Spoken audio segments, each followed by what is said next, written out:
You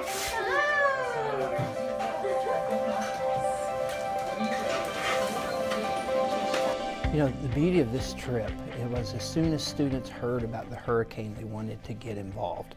And we probably had 300 students or so who gave to the HURD Fund to help financially.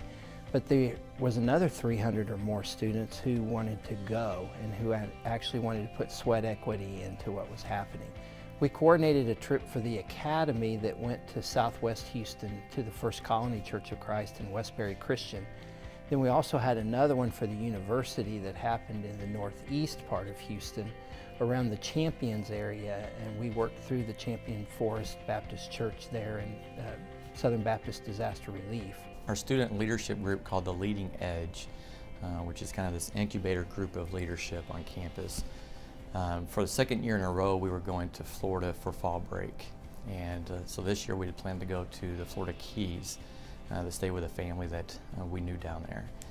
And about a month before we were supposed to go, a hurricane came through, Hurricane Irma came through, and it really did a direct hit on the place that we were going to stay. And so we had this decision to make of, do we get refunds for our tickets and go somewhere else to enjoy fall break? But the students on that team said, no, let's try to go down there and let's see if we can turn our fall break trip into a mission trip. We went down there, we knew what we had to do, so we all went down there with the work mentality and wanted to serve others just genuinely and humbly. And just the devastation down there was so immense. It's hard to describe. You're driving down the road and you're seeing piles 30 feet high and miles long of just debris because you can't burn it and you have to ship it out to the mainland. The questions that we had as we were driving down there and seeing all the debris is, what difference can we make? We're a team of 13, what difference can we make? But God showed in just 5 days that we actually could make a difference for some people and for a church and for families. So it's just doing your part, doing what you can. You don't have to do it all. You can just do what you're called to do. The work that we did with a Vietnam vet who is a hoarder, and his name is Fritz.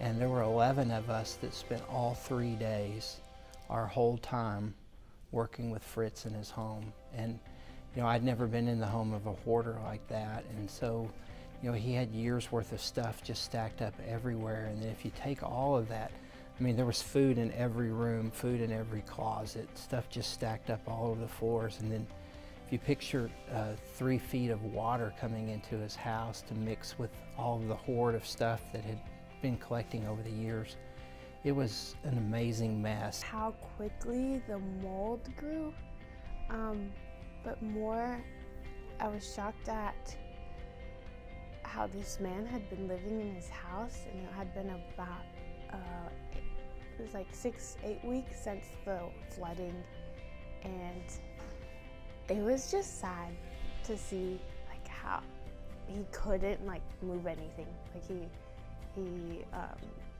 was handicapped and he was living in all this. At the amount of dirt that was in that house, it was like nobody should be living in that house. Moving materials from one place to another that had been torn out of the house and digging down and going through and getting everything to the curb so it could be picked up.